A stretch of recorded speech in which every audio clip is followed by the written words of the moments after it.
Bulldozer चला देते हैं। मैं कहता हूं बुलडोजर चलाने का काम, सजा देने का काम न्यायपालिका काम है। बजट का ढिंडोरा पीट रहे हैं कि ये बजट, बल्कि ये बजट सरकार को बचाने वाला बजट है। वादा किया था कि हम हर साल 2 करोड़ रोजगार देंगे 2014 में, लेकिन आपने उनके साथ धोखा किया है। अगर आज कहीं भर्तियां निकलती भी हैं तो उनका पेपर लीक हो जाता है। हमें शर्म आती है कि मुसलमान दलितों से भी ज्यादा पिछड़ चुका है। मैं पूछना चाहता हूं कि उनके साथ में ऐसी ज्यादती क्यों है। आप उद्योगपतियों के कर्जे तो 16 लाख करोड़ रुपए माफ करने के लिए आपके पास पैसा है, लेकिन जो किसान हैं इस देश की रीढ़ की हड्डी हैं, आज आप उन किसानों का पैसा माफ नहीं कर रहे। स्किल कॉलेज ऐसा हो गया है जैसे मुसलमानों को जाहिल रखना चाहते हैं। इसके खूने मजलूम ज्यादा दिन नहीं बहने वाला, जुल्म का दौर बहुत दिन नहीं रहने वाला। इन अंधेरों को जिगर चीर कर नूर आएगा, तुम हो फिरौन तो मूसा भी जरूर आएगा। कि इस मॉब लिंचिंग और बुलडोजर की कार्रवाई को रोकने के लिए सरकार सख्त कदम उठाए।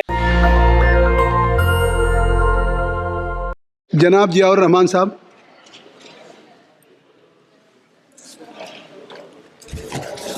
माननीय अध्यक्ष महोदय, मैं आपका बहुत शुक्रगुजार हूं कि आपने मुझे बजट पर बोलने का मौका दिया, और मैं अपनी बात अपने दादा मोहतरम के इस शेर के साथ शुरू करना चाहता हूं कि मेरी बर्बादियों पर ना मुस्कुराओ ए चमन वालों, मेरी बर्बादियों पर ना मुस्कुराओ ए चमन वालों, तुम्हारे सर से भी एक दिन गुजरनी क़यामत है।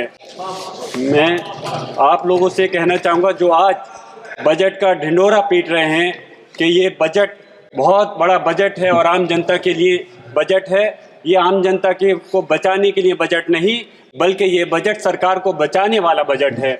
मैं कहना चाहता हूँ कि इस वक्त आपने रोजगार देने के नाम पर वादा किया था कि हम हर साल 2 करोड़ रोजगार देंगे 2014 में, और 2014 से लेकर अब तक 10 साल हो गए। अगर आपने रोजगार दिया होता तो 10 करोड़ रोजगार होता और हर परिवार के अंदर एक आदमी को रोजगार मिला होता, लेकिन आपने उनके साथ धोखा किया है।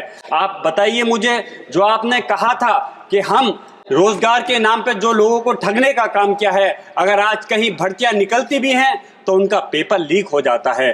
कितने लोग युवा हमारे किस उम्मीद के साथ पढ़ने के बाद पेपर को देते हैं, लेकिन उसके बाद मालूम चलता है कि पेपर लीक हो गया और उनकी उम्मीदें सिर्फ धराशायी हो जाती हैं। आज किसानों के मुद्दे की बात करें, कहा था कि हम उनकी आमदनी को दुगना कर देंगे। आमदनी दुगनी करने की तो दूर की बात है, आपने उनके साथ जो हमारे किसान 1 साल तक एक दिल्ली के बॉर्डर पर तड़पते रहे, हमारे इस देश के प्रधानमंत्री ने उनकी सहायता नहीं की, उनकी सुनवाई नहीं की, और 700 से ज्यादा किसान शहीद हो गए। हमारे पास में किसान समिति के लोग आए थे, उन्होंने मांग की है कि उन सारे परिवार को या तो 1-1 करोड़ मुआवजा मिलना चाहिए या फिर सरकारी नौकरी मिलनी चाहिए। आप उद्योगपतियों के कर्जे तो 16 लाख करोड़ रुपए माफ करने के लिए आपके पास पैसा है, लेकिन जो किसान हैं इस देश की रीढ़ की हड्डी हैं, आज आप उन किसानों का पैसा माफ नहीं कर रहे। हमें शर्म आती है। मैं पूछना चाहता हूं आप लोगों से कि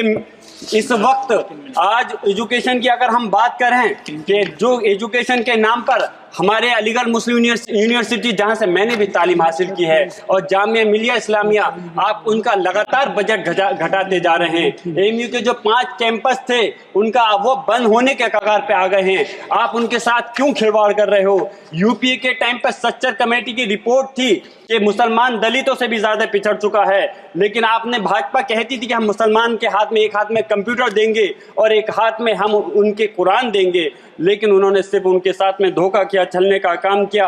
एनडीए ने 2022-23 में अल्पसंख्यक बजट के नाम पर 5020 करोड़ अलॉट किए थे, लेकिन सिर्फ 2612 करोड़ रुपए को ही खर्च कर पाए। इस बजट को 2024-25 में सिर्फ 3123 करोड़ किया गया।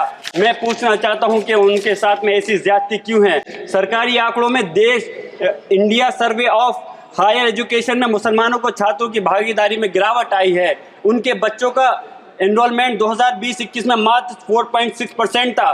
स्किल कॉलेज ऐसा हो गया है जैसे मुसलमानों को जाहिल रखना चाहते हैं। इसके सबसे बड़ी मिसाल एएमयू और जामिया का लगातार घटता बजट है।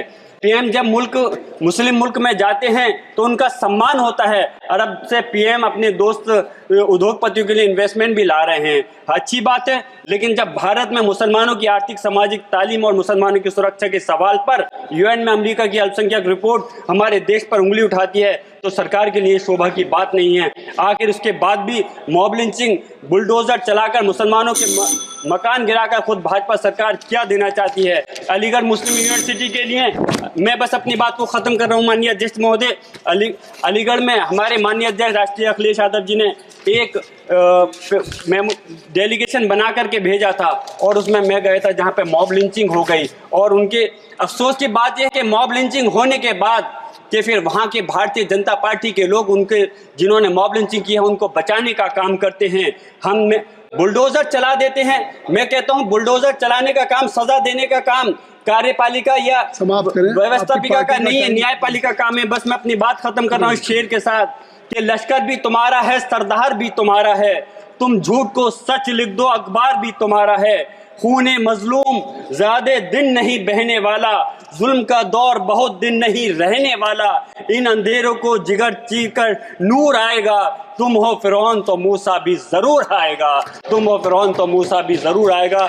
माननीय अध्यक्ष जी, मेरी दरखास्त है कि इस मॉब लिंचिंग और बुलडोजर की कार्रवाई को रोकने के लिए सरकार सख्त कदम उठाए और खासतौर से एजुकेशन के मसले पर, हमारे मुसलमानों के लिए एम्प्लॉयमेंट पर, रोजगार पर भी खासतौर से फोकस किया जाए। ये बजट जो कि कमजोर बजट है और इसमें आम जनता के लिए मुसलमानों सर नेशनल दस्तक की आपसे गुजारिश है कि अगर इसको बचाना चाहते हैं तो नेशनल दस्तक को सब्सक्राइब करने के लिए रेड कलर के सब्सक्राइब बटन को दबाएं, फिर बेल आइकन की घंटी दबाएं। नेशनल दस्तक को बचाने के लिए बहुत जरूरी है कि हर खबर को शेयर करें, लाइक करें, कमेंट जरूर करें।